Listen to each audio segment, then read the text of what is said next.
esta gran cumbre serás fundamental. Abramos México. Día de actividades de la Sexta Cumbre Nacional de Estado Abierto.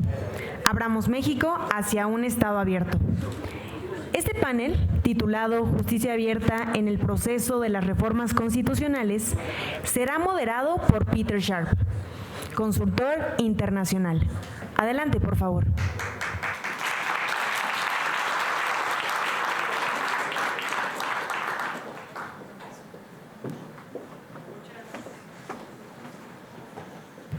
Muchas gracias a todas y a todos que en el día de hoy hemos asistido a una narrativa, a un relato.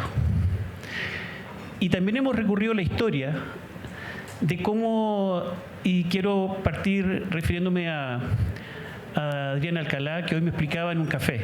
Me decía, cuando partimos éramos un vaso, Adrián, de cartón. Y adentro del vaso había agua.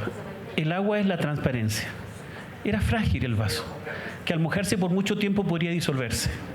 Con el tiempo, y gracias a los procesos y al trabajo mancomunado, se transformó, Adrián, en una taza, ¿cierto?, en un vaso de loza, de cerámica. Era más fuerte, el agua se contenía mejor, la transparencia que estaba dentro estaba mejor protegida.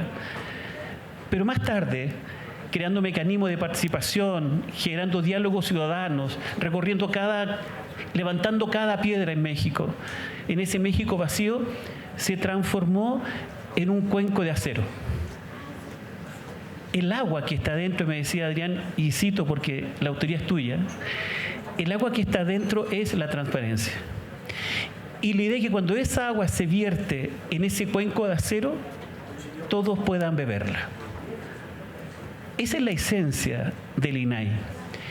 Y esa agua que representa la transparencia, y en este panel, y así lo hemos entendido, también es el agua de la justicia. Porque la justicia debe llegar a todos y a todas.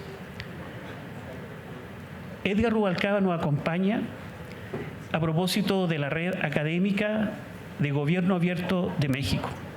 Un destacado académico de la Universidad de Guadalajara, un investigador, un constructor. Y releva la importancia que tiene la universidad en el acceso a la justicia. Mariela Ponce es una jueza con un coraje que cualquiera lo querría tener. Ella es presidenta del Poder Judicial de Querétaro. Y cuando asume la función, entiende que el poder es para transformar y para entregárselo a quienes no lo tienen.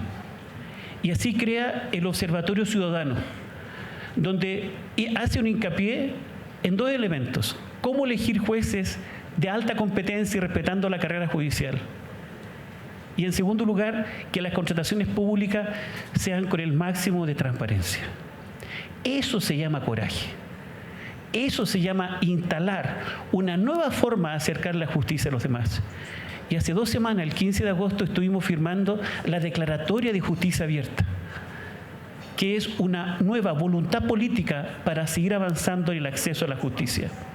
Porque si no tenemos acceso a la justicia, sencillamente somos meros algoritmos, somos meros robots, somos solo organismos pluricelulares que divagan por los ríos y por los bosques. Y por eso, Mariela, felicitaciones por esa tremenda iniciativa.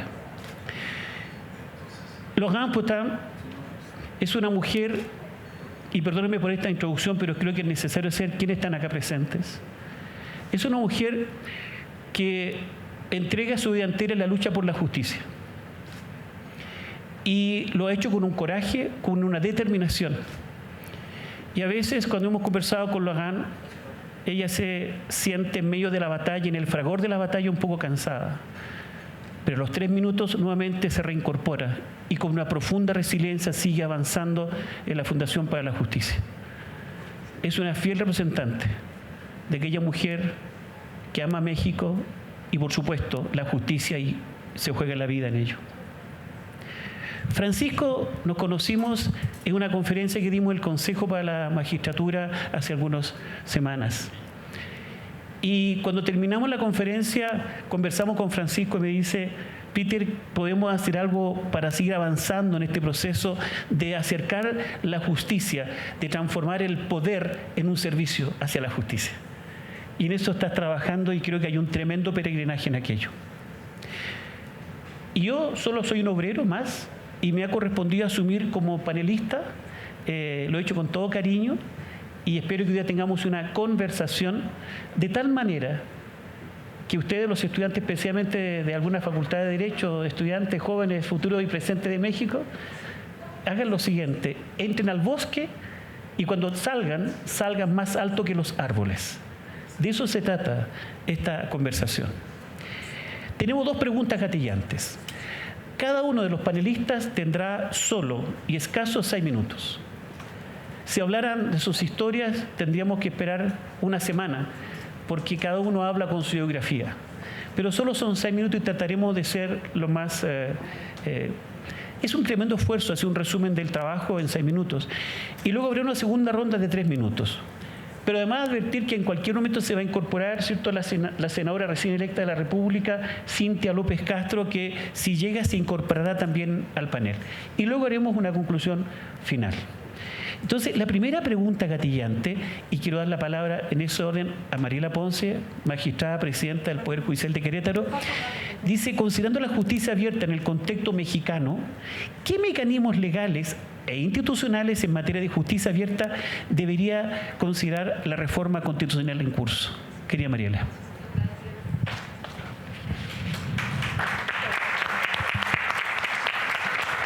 Muchas gracias, muy buenas tardes, saludo con mucho gusto. ¿Sí se escucha? ¿Sí? Gracias. Al comisionado presidente del INAI, muchas gracias por la invitación. Estimado Adrián Alcalá, que nos acompañó justo en este foro que nos comenta Peter, en el que también nos acompañó igual Lorenz, en Querétaro sobre justicia abierta. Mil gracias. Felicitar también al INAI por estas actividades, por esta cumbre, que como lo mencionaba hace rato es muy importante para que cada vez más personas vean la necesidad y la importancia del Estado abierto. Y por lo que respecta a mí, de lo que les voy a hablar en relación con los poderes judiciales, lo que es la justicia abierta. Un gusto también compartir con todos los panelistas. ¿Qué mecanismos legales debería de considerar la reforma? Bueno, si se me permite, tengo muy poco tiempo, pero primero la reforma debería, o la propuesta de reforma, debería de ser integral. Debería de tocar muchos temas que realmente vengan a fortalecer a los poderes judiciales, que realmente genere mecanismos de acceso a la justicia por igual a todas las personas, porque esa es una realidad, no hay acceso a la justicia igual para todos, y que también pudiera generar los mecanismos a través de las normas para la tutela judicial efectiva. Las personas se quejan mucho de que los casos tardan mucho en resolverse, incluso de eso se acusa a los jueces de que no resuelven sus asuntos, pero no es por una inacción o una inactividad de los jueces, sino que se debe a muchos factores. Entonces creo que en primer lugar tendría que ser una reforma integral que venga verdaderamente a fortalecer los poderes judiciales. En segundo lugar, creo que es muy importante decir, creo que todos saben aquí los rasgos más importantes de la reforma o la propuesta de reforma ya votada o aprobada en comisión, que lo que más se habla es la elección por voto popular de ministros, magistrados, jueces a nivel federal y también a nivel local de magistrados y jueces.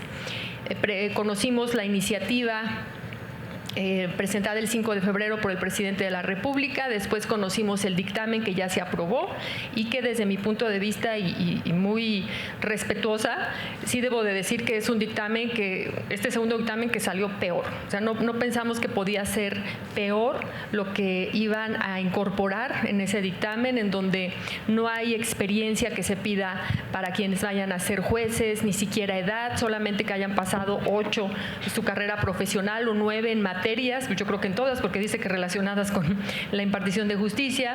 Y bueno, podríamos hablar muchos temas, pero creo que lo que está de fondo es el debilitamiento del constitucionalismo mexicano.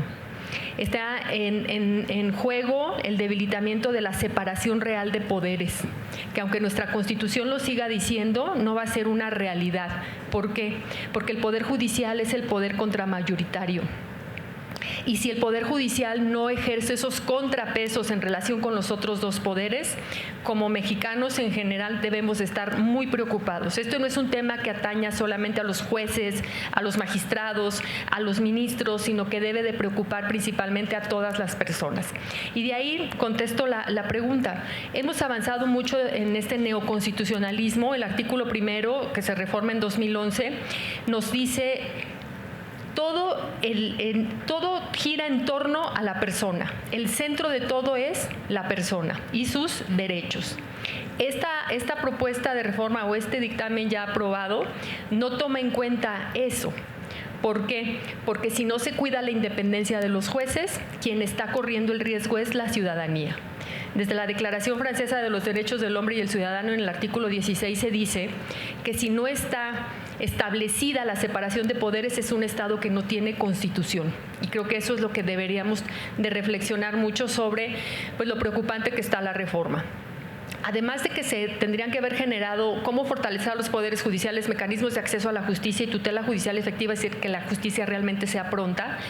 En relación con el Estado abierto, creo que es un muy buen momento para que desde la Constitución Política de los Estados Unidos Mexicanos se establezca como deber de los poderes judiciales la justicia abierta, o como nosotros le denominamos en Querétaro, el Poder Judicial Abierto, para que no se vaya a generar una confusión de que las personas van a estar preguntándole a los jueces previo a su caso y que no sea de esas personas cómo lo va a resolver.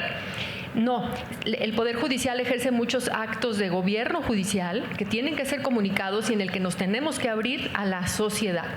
Gracias a Peter, en un foro en el que coincidimos, él nos platicaba pues toda su experiencia para lograr que en la Constitución chilena ya se incorporara el Estado abierto. Y de ahí me surgió la idea de que no fuera solamente una voluntad o una idea o como política de trabajo del presidente en turno. En este caso, yo que inicié mi gestión el 1 de octubre de 2022, lo concluyo ya ahora, de 2021, lo concluyo el 30 de septiembre próximo. Y lo llevé a propuesta de reforma de ley orgánica. Convencí primero al Pleno de Magistrados, también al Consejo de la Judicatura, tenemos facultad de iniciativa ante el Congreso local, hicimos toda la justificación y logramos que hoy lo tengamos en ley orgánica. Somos el único Estado que lo contemplamos de esa manera, con la finalidad de que, reitero, no sea nada más una política de la presidencia en turno, sino de que venga quien venga, se continúe, porque lo que yo estoy haciendo es sembrar una semilla que se tiene que ir regando todos los días para que pueda florecer. ¿Ya ese es mi tiempo? ¿Sí? Sí. Muchas gracias. Eso sería qué debería de contener la reforma. Muchas gracias.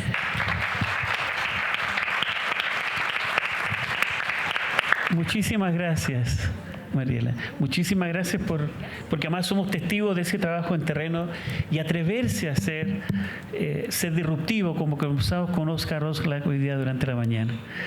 A continuación, Edgar Rubalcaba, que es el coordinador de la Red Académica de Gobierno Abierto de México, cuya coordinadora internacional, Esther Kaufman, secretario ejecutivo, José Luis Ros Medina. Así que toda la palabra, Edgar.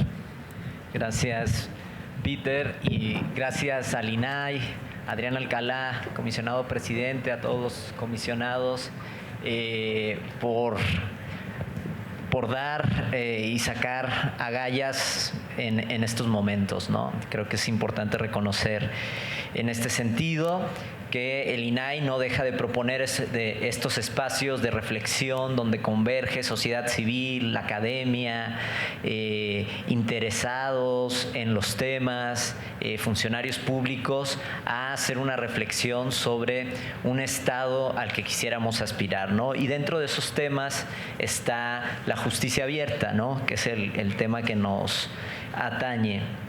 Y dice la pregunta de qué mecanismos legales e institucionales en materia de justicia abierta deberíamos de considerar en esta reforma. Bueno, yo creo que esta pregunta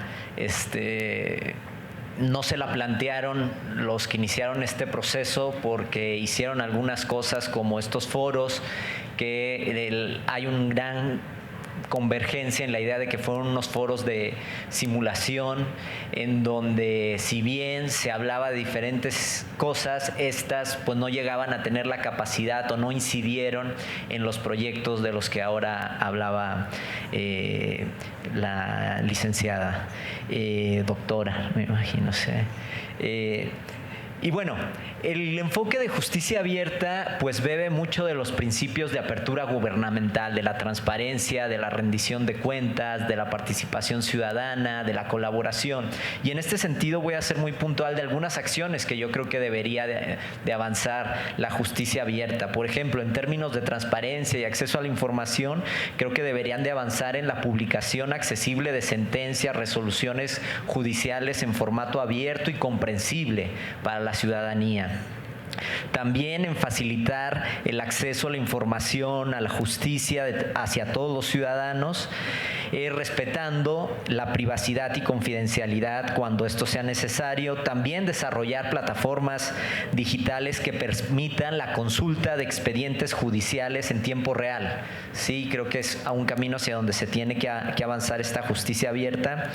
También en términos de participación ciudadana, creo que se deberían de establecer mecanismos para elaborar políticas públicas relacionadas con la justicia, ¿sí? Donde ahí entre la sociedad civil, donde haya audiencias abiertas y públicas, donde haya consultas públicas, donde el ciudadano exprese su opinión y sus preocupaciones en torno a un poder judicial.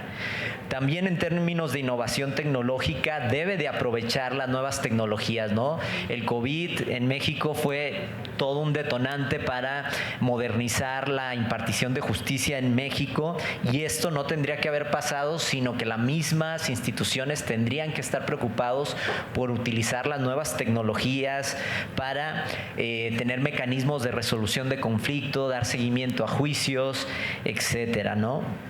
Que sea unos procesos con sistemas digitales más ágiles, transparentes, en torno a los expedientes judiciales, ¿sí? También el Poder Judicial debe de rendir cuentas, debe de crear mecanismos claros de supervisión, de evaluación y de sanción a aquellos que incumplan su mandato, aquellos que no, jueces, magistrados, que no desempeñen sus funciones de acuerdo a derecho, de acuerdo a la ley, también tienen que ser sometidos a evaluación y a sanciones en su caso, ¿sí?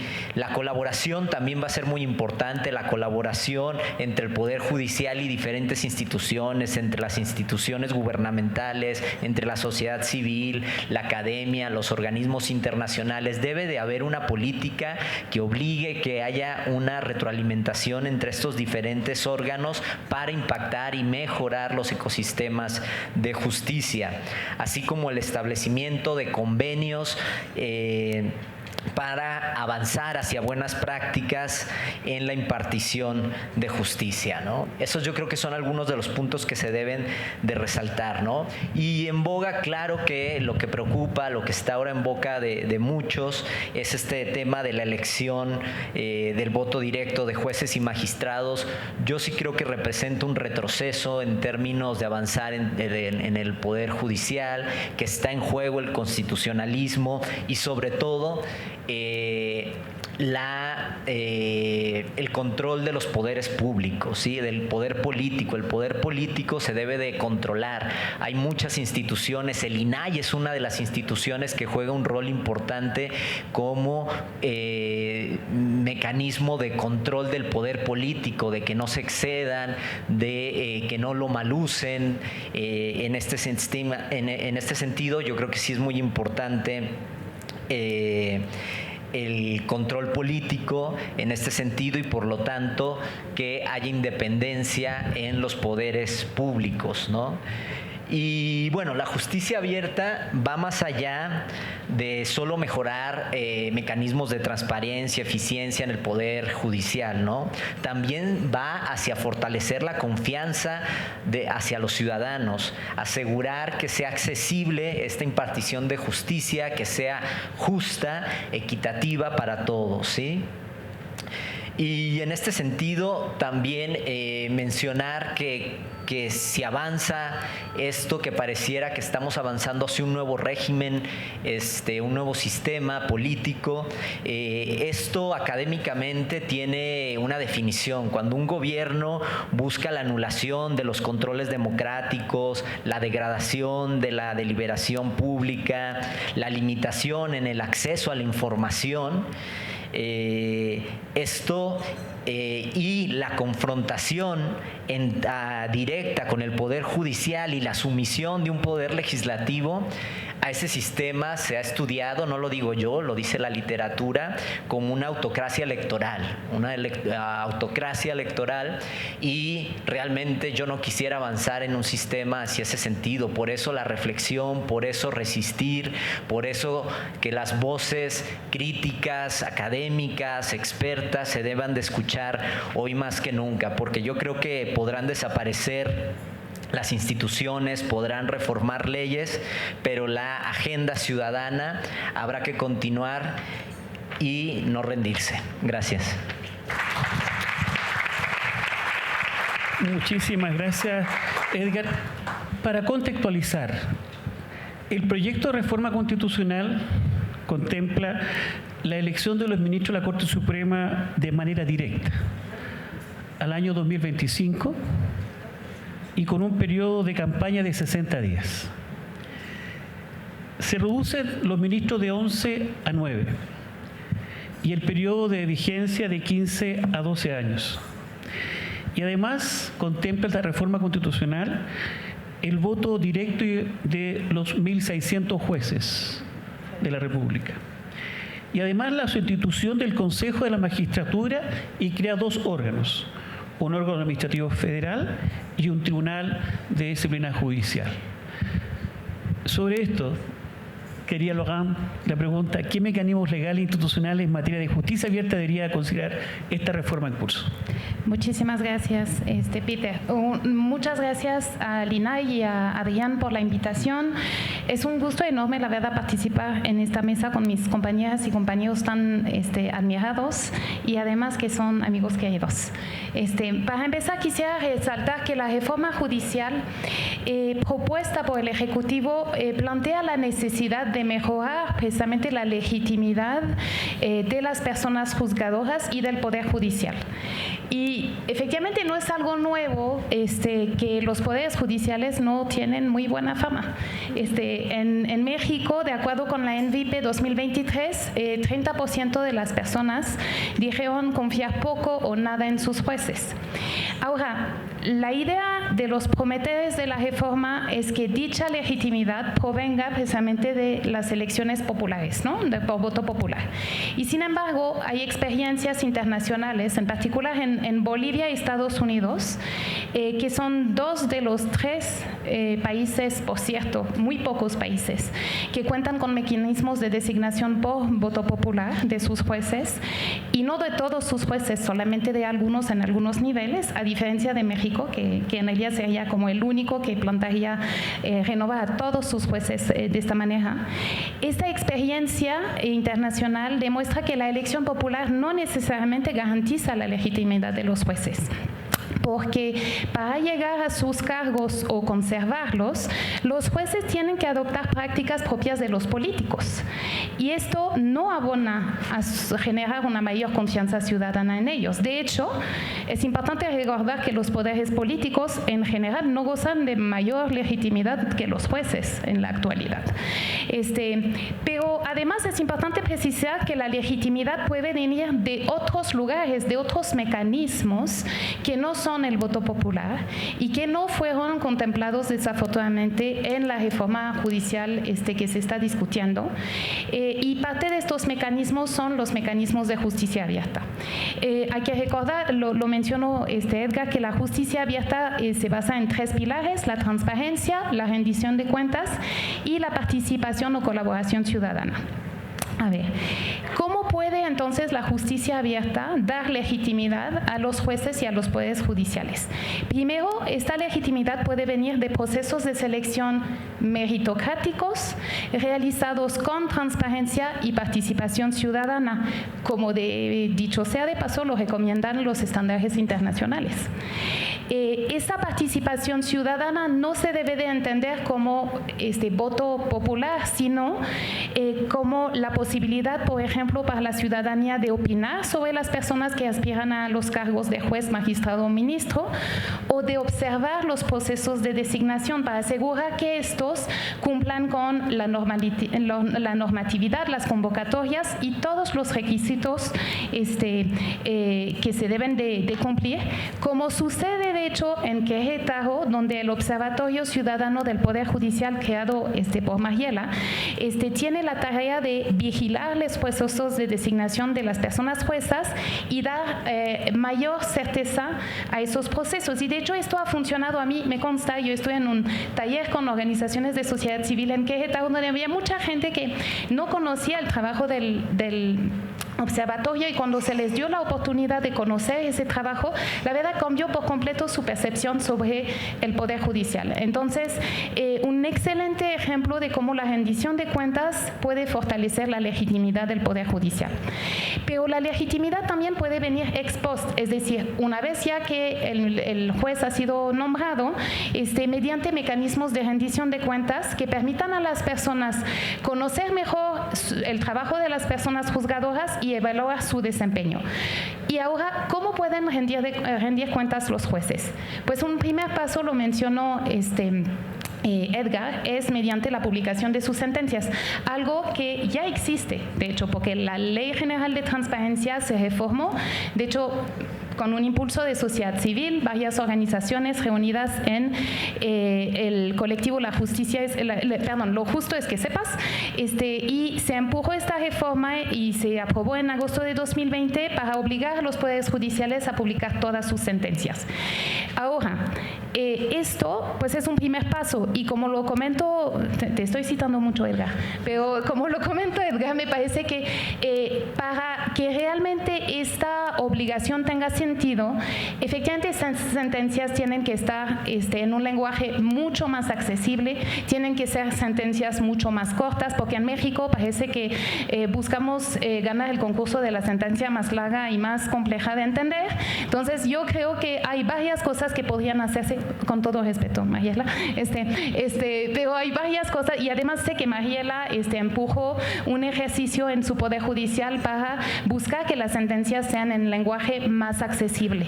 Entonces, para ella debemos de ir, y esto permitiría una mayor rendición de cuentas por parte de los jueces. Otra manera en que los jueces pueden rendir cuentas es mediante la publicación de indicadores sobre su desempeño.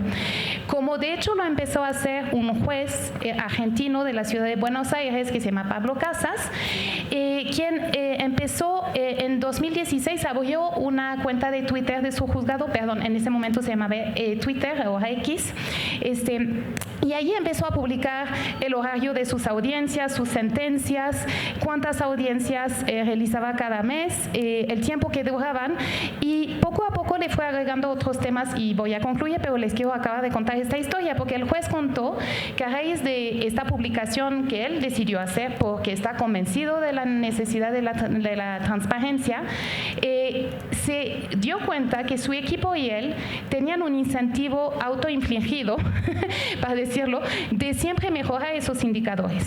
Y entonces no querían que de un mes a otro sus indicadores bajaran, y esto era un incentivo para mejorar. La prueba de que esta rendición de cuentas puede ser muy benéfica, no solamente para el público, la legitimidad, sino también para los propios juzgadores. Lo dejo por aquí y... Muchísimas gracias, Logan. Muchísimas gracias. Otro insumo para la conversación. Esta reforma eventualmente estaría vulnerando la resolución 4032 del año 85 de Naciones Unidas sobre principios básicos relativos a la independencia de la judicatura. Y cito textual la norma: las personas seleccionadas para ocupar cargos judiciales serán personas íntegras e idóneas y tendrán la formación o las calificaciones jurídicas apropiadas. Y luego dice la misma resolución: el sistema de ascenso de los jueces, cuando exista, se basará en factores objetivos, especialmente en la capacidad profesional, la integridad y la experiencia. A continuación, incluso, el Estatuto del Juez Iberoamericano, aprobado en la Sexta Cumbre Iberoamericana de Presidentes de Corte Suprema y Tribunales Supremos, señala: como garantía de su independencia, los jueces y juezas deben ser inamovibles desde el momento en que adquieren tal categoría e ingresar a la carrera judicial en los términos que establezca la Constitución. ¿Podría haber una apariencia en esta reforma constitucional en esta materia? Francisco, la misma pregunta. ¿Mecanismos legales e institucionales en materia de justicia abierta debería considerar la reforma constitucional? Muchísimas gracias, Peter, y muchísimas gracias, reitero el agradecimiento al comisionado presidente Adrián Alcalá, a Jaime Serdio por la consideración en la inclusión en esta mesa, y bueno, sí quisiera comenzar con algo que además por el contexto en el que vivimos es importante para mí decirlo.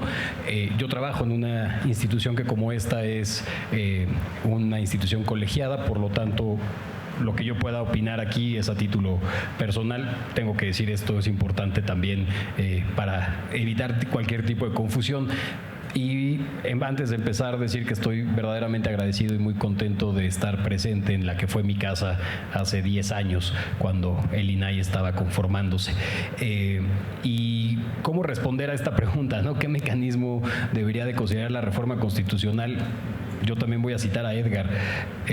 Tal vez un pasito atrás, y el mejor mecanismo que podemos tener para incluir a la justicia abierta es empezar de cero, tener un diagnóstico, escuchar a las personas usuarias, a las personas que son víctimas del delito, víctimas de la inseguridad y que requieren un espacio de impartición y de reparación, y a partir de eso empezar a revisar qué es efectivamente lo que tenemos que reformar legislativamente para generar mejores condiciones, ojo, de impartición de justicia. La justicia, lo hemos reiterado en infinidad de espacios, no es un monopolio de un poder judicial. La justicia como un absoluto es una obligación del Estado democrático, básicamente. Entonces, la justicia no depende de sentencias. La justicia, les diría, los procesos de justicia, les diría, nos han llevado precisamente a tener hoy instituciones democráticas. Pero la justicia comienza en otros espacios, en los espacios conversacionales entre las personas, entre los colectivos, entre los acuerdos que podamos generar con nuestras propias comunidades.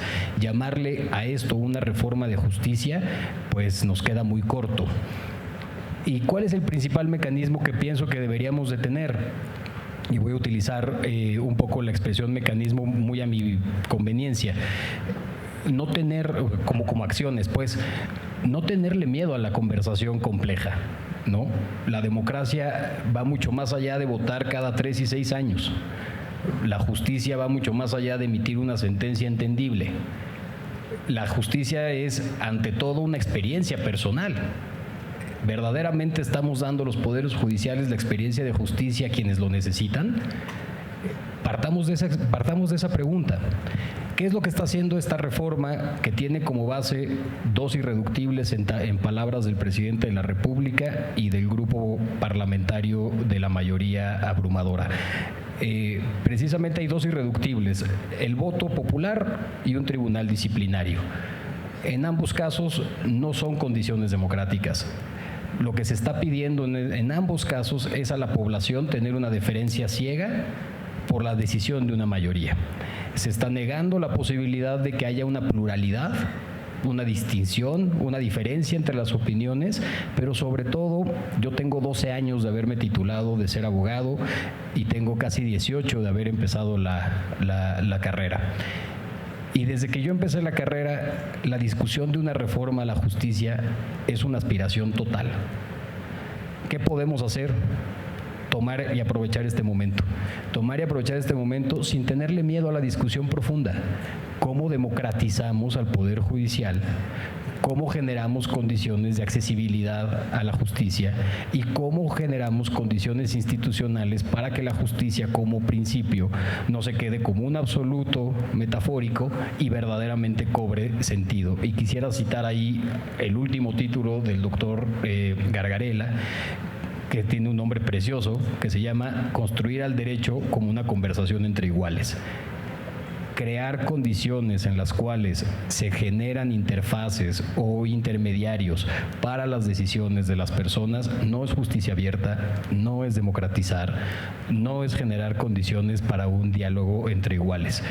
¿Qué mecanismos? Déjenme regresar, perdón, a la pregunta. ¿Qué mecanismos? Mecanismos de escucha. Comencemos por un diagnóstico. Quienes hayan estudiado política pública saben perfectamente que primero se analiza, se sistematiza, se analiza y se diagnostica. No se empieza al revés. No diagnosticamos, analizamos y luego sistematizamos. Hoy hicimos esto. Entonces, ¿qué mecanismo se puede incorporar a esta reforma en curso?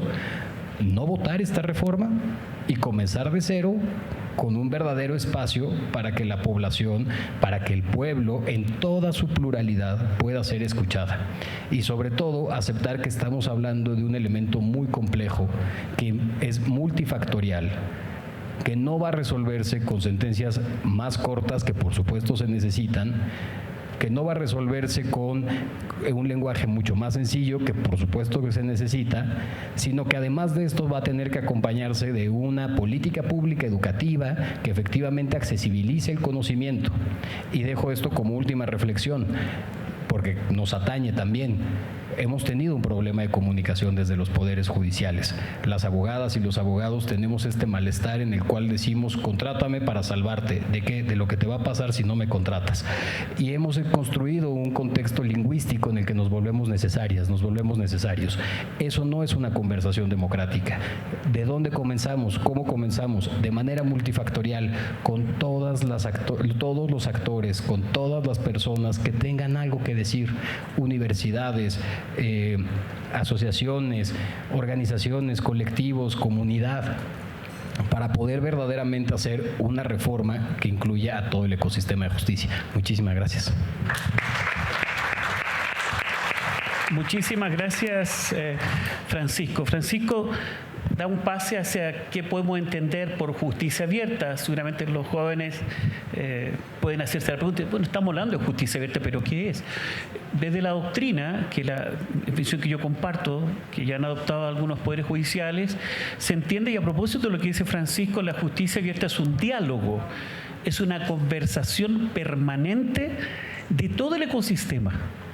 Eso implica al Parlamento, la academia, los jueces, los litigantes, aquellos que quieren ser abogados, a propósito del libro anterior, de todo el ecosistema.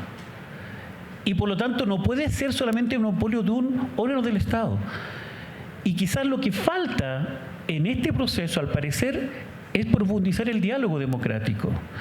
Y dice que tiene 3 principios: la transparencia, entendida como el derecho a la verdad, la participación, la colaboración, que hablaba hoy día Alejandra Nácer de CEPAL, este trabajo en red colaborativo, pero que tiene por fin último 2 elementos: el honor social de todos quienes trabajan en el ecosistema, ya sea como operadores, como impartidores o como procuradores de justicia. Los impartidores, cierto, es la judicatura. Y además, generar valor público. Y la pregunta es si esta reforma genera mayor honor social para los magistrados o magistradas. Y la pregunta es, ¿esta reforma genera mayor valor público? Es decir, confianza, excelencia y resultados, a propósito de esta visión doctrinaria. Pasamos a la segunda pregunta de 3 minutos. ¿De qué manera, querida Mariela, esta reforma constitucional puede establecer el acceso a la justicia de las y los mexicanos y aspirar con ello a una sociedad más justa? Muchas gracias. Como lo comentaba hace un rato, la propuesta de reforma no tiene nada relacionado con facilitar el acceso a la justicia. Que, como nos dice la pregunta, ¿qué podría establecer? Uno de los mecanismos, siguiendo a Francisco con la palabra, uno de los mecanismos que no lo es todo, pero sí un mecanismo muy importante, por supuesto, que es la justicia abierta. Como también decía Laurence, los poderes judiciales tenemos baja legitimidad, o bueno, más bien no hay confianza en los poderes judiciales, porque en los poderes judiciales nuestra naturaleza ha sido muy etnocéntrica, muy hacia adentro, muy cerrados. Los jueces hablan por sus sentencias. Nunca salimos y pensamos que había esa necesidad, o no pensábamos que había esa necesidad de aperturarnos a la sociedad, que vengan y nos conozcan. Hoy las exigencias de la sociedad de este siglo XXI son muy distintas. Nosotros como poderes judiciales tenemos que cambiar, porque las personas tienen que confiar en sus poderes judiciales. Los jueces son los únicos garantes de sus derechos. Entonces, ¿qué hacer ante este fenómeno, ante todas estas críticas también que se hacen de manera con una falsa generalización hacia los poderes judiciales y hacia todos los jueces? ¿Qué hacer con ellos si además tenemos un fenómeno que es real?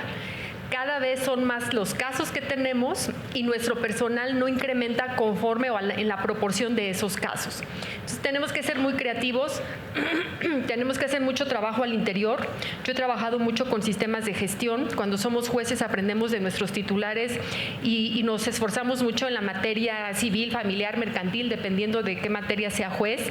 Pero cuando llegamos a ser jueces, nadie nos ayuda a cómo gestionar cargas de trabajo, cómo generar ambientes sanos en mi equipo de trabajo, gestión judicial, etcétera, y nosotros hemos llevado a los jueces sobre este camino y créanme que hay muy buenos resultados. No me puedo extender por el tiempo. Y apostarle a todos los componentes de la justicia abierta, como la transparencia. Tenemos un sitio web renovado, con mayor accesibilidad, que nos conozcan, que conozcan quiénes son los jueces. Hoy que tienen otra ocurrencia de los jueces ocultos o de rostros ocultos, que está ya más que determinado eso que no debe ser. Nosotros en nuestra página pusimos quién es el juez, quién es el magistrado, cuál es su trayectoria, cuál es su carrera judicial, cuál es su periodo por el que fue designado, para que también empecemos a generar confianza pública.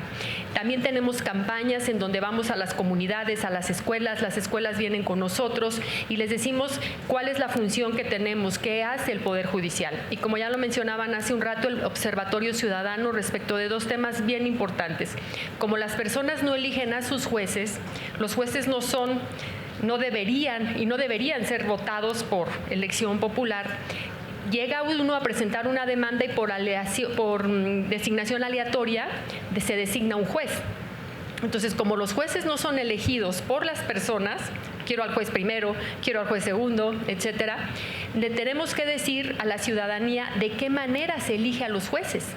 Que venga la ciudadanía con nosotros y observe nuestros concursos de oposición, que son muy exigentes. Hoy en la mañana vengo de sesión de Consejo de la Judicatura, donde declaramos vencedores a 2 jueces, uno civil y uno de ejecución, porque teníamos esas plazas vacantes. Y en esa sesión del Consejo de la Judicatura estuvo presente el Observatorio Ciudadano. Al final les doy el uso de la voz, porque ellos fueron observando todo el proceso, van a donde se hace el examen, observan a las personas y ellos también emiten su opinión en torno a que efectivamente estas personas son las que tuvieron un mejor desempeño. Sobre todo, por ejemplo, los pueden ver mejor en la etapa de examen oral y público. Nosotros estamos haciendo ya este ejercicio desde el año pasado y es para que ellos, que son representantes de la sociedad, porque además el observatorio que nosotros construimos es único en su tipo, de acuerdo a que nos han dicho quienes han estudiado todos estos temas, porque los 4 integrantes son representantes de la sociedad, no de instituciones públicas o de alguna autoridad, y ellos mismos son quienes van a difundir con sus propios gremios, con sus propios grupos, qué está pasando con la elección de los jueces en el Poder Judicial del Estado de Querétaro. Y el otro tema es cómo nos gastamos el dinero, porque es algo que también las personas exigen. ¿Por qué no pones más jueces? ¿Por qué no pones más actuarios? ¿Por qué no abres más plazas de psicólogos? Porque mi caso no avanza. Bueno, que vean las necesidades que tenemos como poderes judiciales, el presupuesto que nos asignan, que casi el 80% se nos ven los servicios personales y los servicios generales, es decir, lo que necesitamos para vivir como institución, y que nos queda muy poco o casi nada para poder crecer, para dar mejor respuesta a la ciudadanía. Pero eso no nos sirve de pretexto para quedarnos de brazos cruzados y decir, como no tengo dinero no puedo hacer nada. Como les dije, tenemos que ser muy creativos. Nosotros lo hemos hecho y hemos avanzado, y que en otra charla ojalá lo pudiéramos compartir. Muchas gracias, Peter. Muchísimas gracias, Mariela. Sin duda, solamente reforzar una idea de Mariela, que lo que dice Mariela respecto de conectar, concretar muchos principios que se señalan sobre la elección de jueces competentes lo está aplicando en terreno. Aquí se hizo algo potente en Querétaro, de justicia abierta, que fue compartir el poder. Así se debe entender la participación, no simbólica, compartir el poder. Eso es asumir un riesgo y lo asume. Y el resultado es valor público para el Poder Judicial. Edgar, 3 minutos. La misma pregunta. Gracias. Bueno, yo creo que efectivamente los datos que mencionaba Lauren de la poca confianza que hay en el sistema público no es de gratis. O sea, lo tienen bien ganado todos los que forman el Poder Judicial, que como en todos lados hay gente que lo hace muy bien y gente que no lo hace tan bien, y que por eso y porque el Poder Judicial debe modernizarse, no solamente en el lado tecnológico, sino modernizarse también con nuevas perspectivas, ideas frescas, necesita cambios, necesita una reforma. Pero no esta que proponen, ni como la están proponiendo, ni a partir de ideas y reformas caprichosas, autoritarias, de simulación de democracia, entendiendo y confundiendo la democracia con la mano alzada, confundiendo la legitimidad política con la legitimidad de popular, desconociendo una legitimidad por competencias, una legitimidad por méritos, una legitimidad por reconocimiento que también se deben de poner en valor. El sistema judicial debe cambiarse, debe de modernizarse. Ya han dicho varias ideas aquí de cuáles deberían de ser los derroteros. Y en ese sentido debemos de avanzar a un nuevo poder judicial, pero no con una visión como la que se está proponiendo, que se está casi imponiendo, abusando de ese poder político, abusando de la mayoría aplastante entre diferentes cámaras de representatividad y dejando, digamos, no reconociendo que es un valor también importante de la democracia, los derechos de las minorías, los derechos de otras voces que difieren en ese sentido.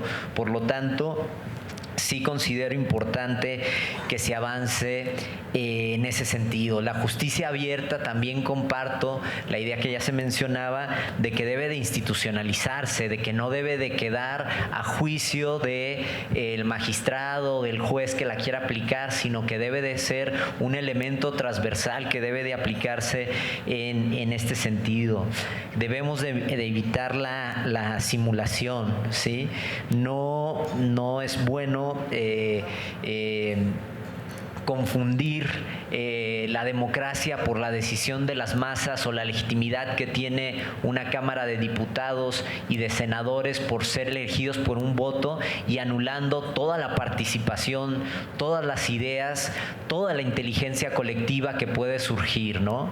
Yo creo que debe del Poder Judicial y esta reforma apuntalar más a una inteligencia colectiva de la gente, de aprovechar que de esas ideas, de que esa voz es diversa y se tiene que escuchar, nos tenemos que poner de acuerdo, y lo que sí no podemos permitir es que venga una aplanadora con una mayoría elegida por medio de lo que yo estoy viendo que se asoma como una autocracia electoral, o sea, que su legitimidad reside en los votos que tienen a través de las elecciones, pero que su comportamiento a partir de ellos y con esa legitimidad se valen para aplastar un discurso o una diversidad de voces o avanzar hacia una inteligencia colectiva que yo creo que es lo que necesitan en gran medida. Por lo tanto,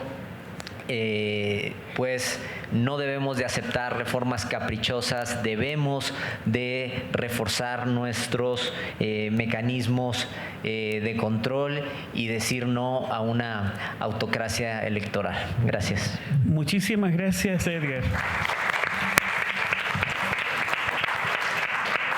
Edgar se refería precisamente a esta idea, ¿no?, de esta autocracia, eventual autocracia electoral, ¿cierto? Y la pregunta es, ¿cuál es el mecanismo que lleva a esta reforma? Estamos en la sexta cumbre de Estado abierto. ¿Por qué un Estado abierto? Para defenderse del poder infinito del Estado, para controlar el Estado, para que el Estado no pise demasiado fuerte. Por eso es el Estado abierto. La pregunta es, ¿esta iniciativa está en clave de Estado abierto o en clave de Estado cerrado? Laurent.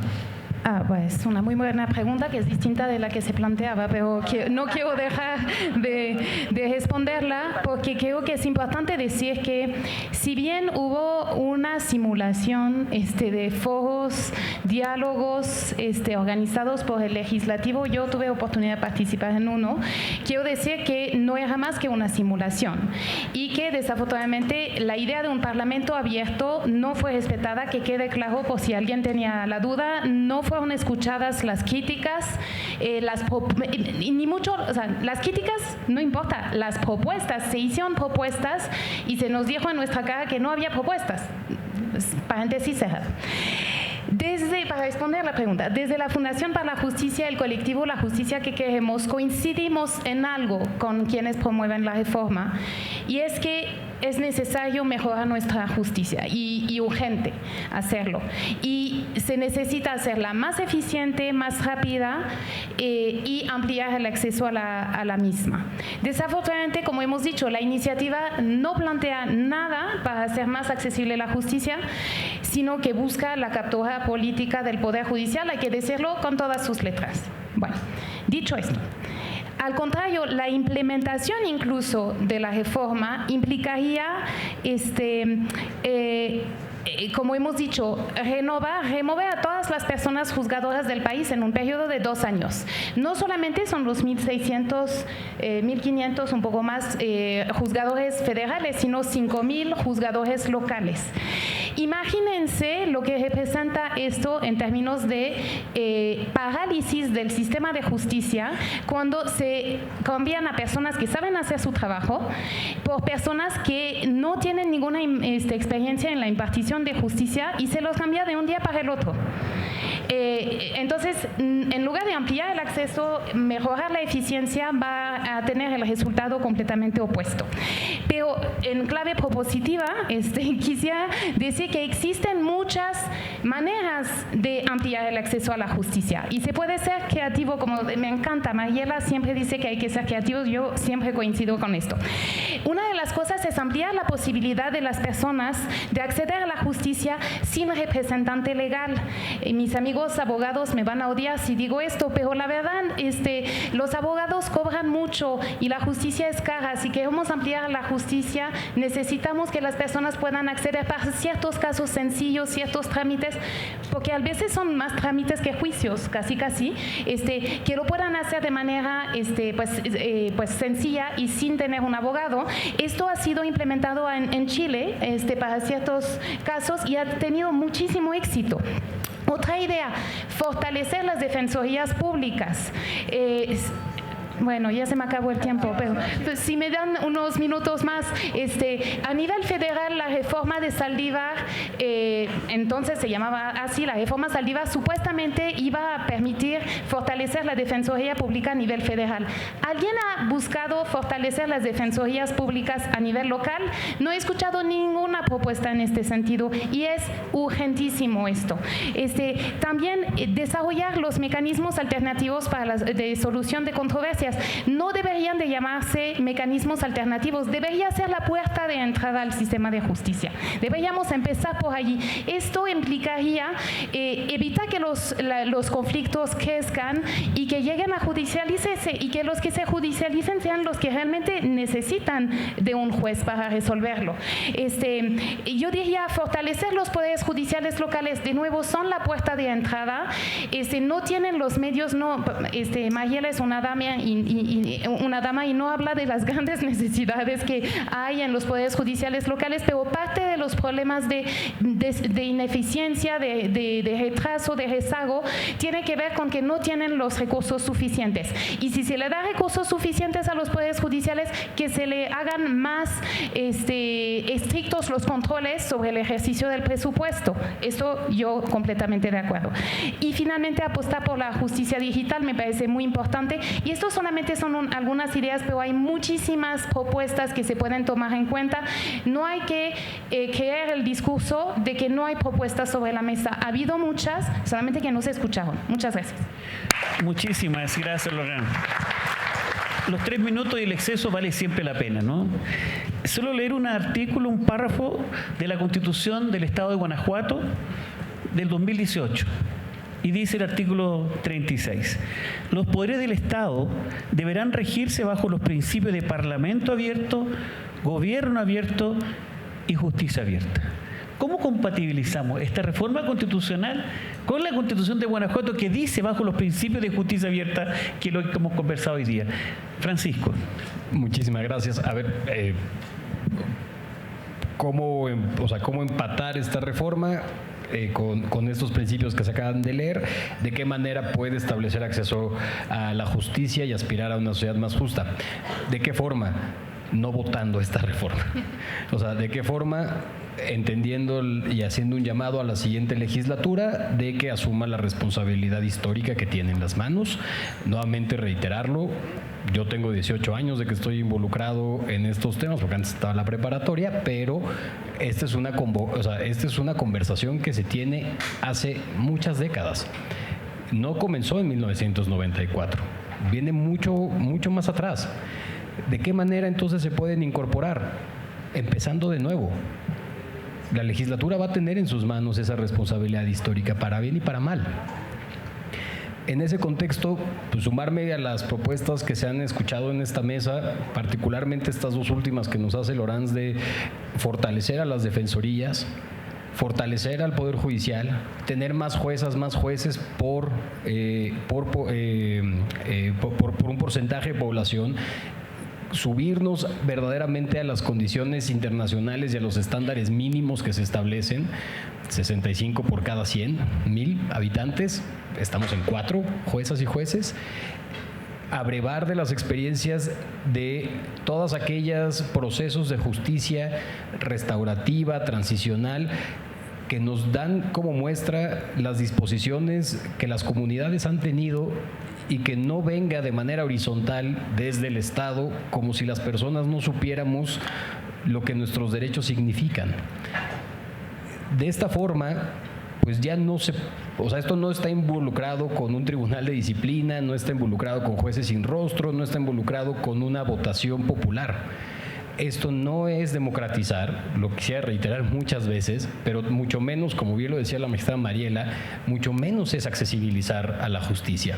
¿Cómo se puede hacer? Empezando de nuevo. No estamos tarde.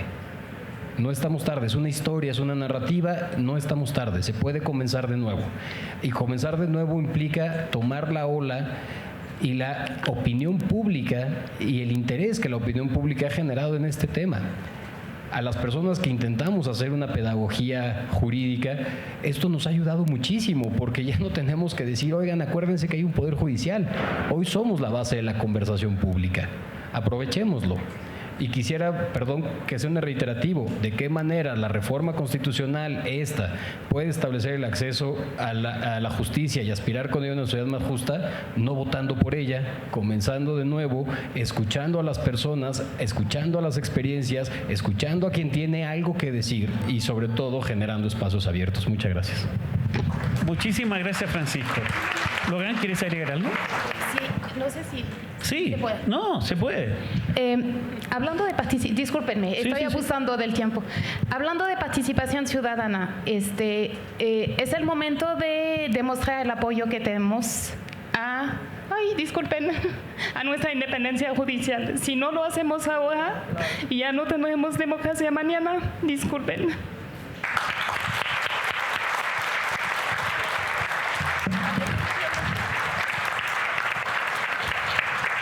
Muchísimas gracias, Logan. Muchísimas gracias, Francisco. No es tarde, es aún temprano para fortalecer la justicia. Para fortalecer la justicia.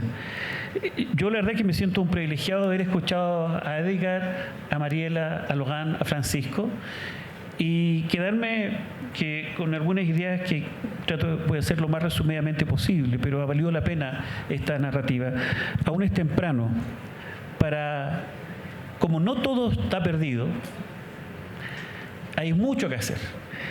Y hay un elemento común respecto de lo que hemos conversado ya respecto al INAI, que nos acogió en su casa, Adriana Alcalá, Julieta del Río, Josefina Blanca Línea, que la idea del INAI es justamente el camino hacia la verdad, porque eso es lo que nos estabiliza. Y la idea de la justicia, en un fallo de la Suprema Corte, un instructivo, un autoacordado de la Suprema Corte de México, dice que todo el proceso debe ser buscando la verdad. Y ahí hay un punto de intersección entre el INAI y el Poder Judicial o la Judicatura respecto a la verdad. Lo que está en juego, como dice Logan, es la verdad democrática. Esto no es cualquier reforma. Es tremendamente trascendente. Y este no es solo un tema del INAI o del Poder Judicial, es de todos los ciudadanos y no solamente de México. Y quiero decir algo a continuación. En el primer Congreso de Estado Abierto de la Raga Internacional hicimos un adendum al final del Congreso y manifestamos nuestra preocupación por este proceso. Y quiero decirlo en esta oportunidad porque Raga se pronunció, hubo más de 600 invitados, 60 foros múltiples y personas de América Latina y el Caribe. Hace algunas horas, en Roma, la Unión Internacional de Magistrados y Magistradas, un documento que tengo en mi poder que emite la presidencia de la Unión Internacional de Magistrados y Magistradas, dice lo siguiente. Esto está recién y quiero leerlo en esta oportunidad a propósito de esta narrativa. Y voy a leer la parte pertinente. Dice, y cito, la reforma interfiere con el principio de la inamovilidad y de que el ejercicio de la función de un juez solo puede ser terminado como resultado de un proceso disciplinario o de un procedimiento en el que se considere que el juez no es apto para ocupar su cargo. Luego dice la Unión, hace algunos días, desde Roma, la reforma que va en completamente la dirección opuesta a los principios de independencia judicial bien establecidos y aceptados a nivel mundial. Y finalmente termina la declaración desde Roma de, insisto, repito, de la Unión Internacional de Magistrados y Magistradas que agrupa a 92 países de los 5 continentes. Y finalmente reza el documento firmado hace 2 días. Este documento es reciente, me lo acaban de hacer llegar hace algunas horas. Dice, solicitamos, la Unión Internacional de Magistrados y Magistradas, a las autoridades mexicanas que reconsideren el plan de reforma y a la comunidad internacional que se una a la Unión Internacional de Magistrados y Magistradas en sus esfuerzos por proteger la independencia de jueces y magistrados. Aún es temprano. Este es un camino que estamos recorriendo. Por eso quiero agradecer a Edgar por su intervención, esta idea de este lenguaje claro, esta accesibilidad, esta inteligencia colectiva que tú señalabas, de no caer en el autoritarismo, porque por eso necesitamos un Estado abierto, para protegernos de eventuales estados cerrados. A Mariela, por su coraje, porque hemos visto los frutos de lo que ha hecho. Y justamente se ha acercado a la justicia. Tuvimos recién este encuentro sobre lenguaje claro en Querétaro y la declaración de estado de justicia abierta.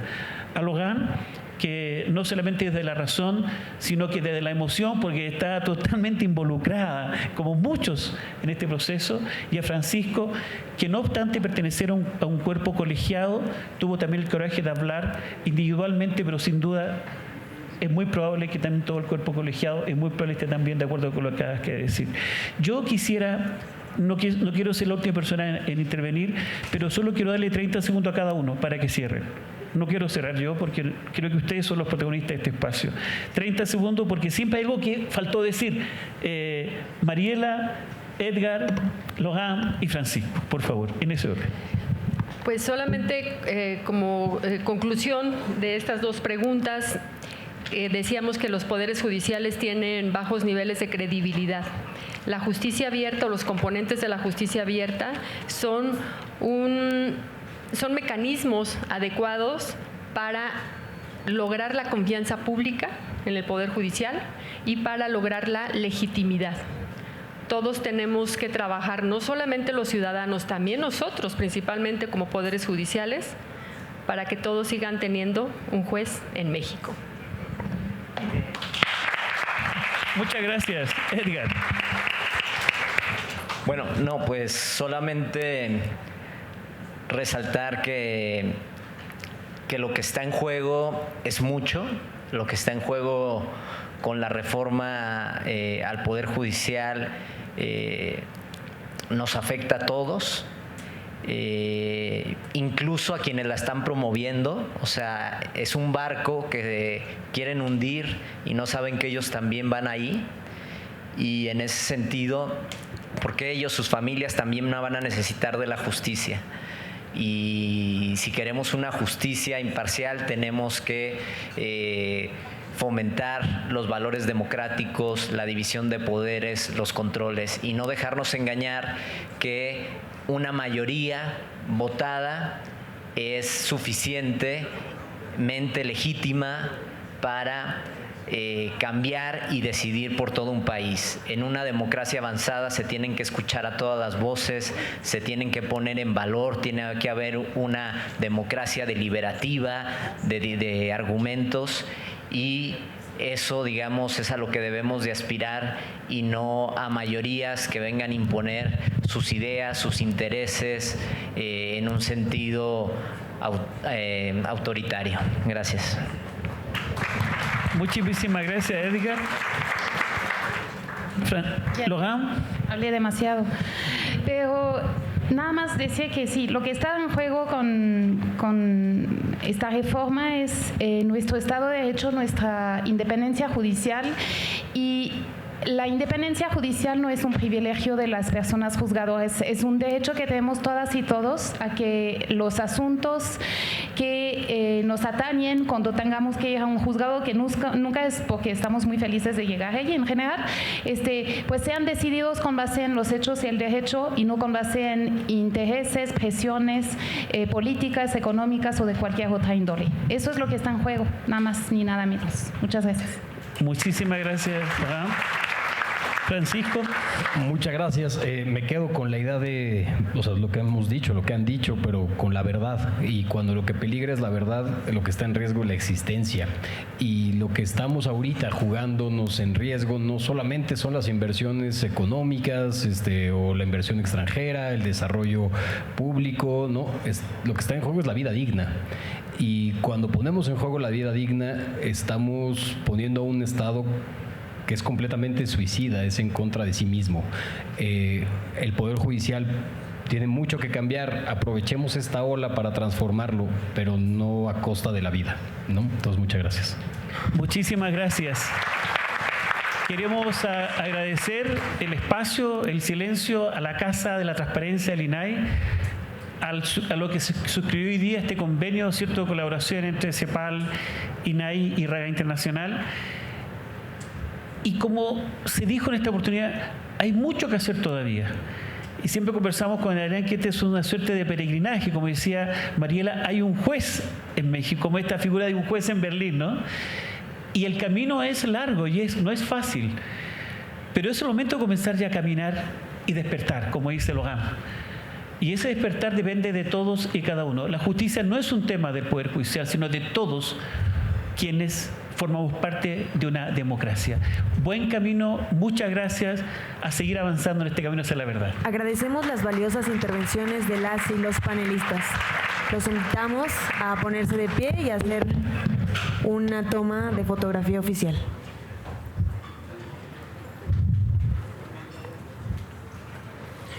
De igual manera, agradecemos a todas las personas que nos acompañaron en esta interesante charla.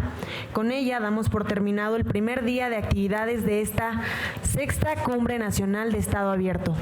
Abramos México hacia un Estado abierto. El día de mañana continuaremos con el desarrollo de Lighting Talks, paneles y firmas de libros. Las y los esperamos.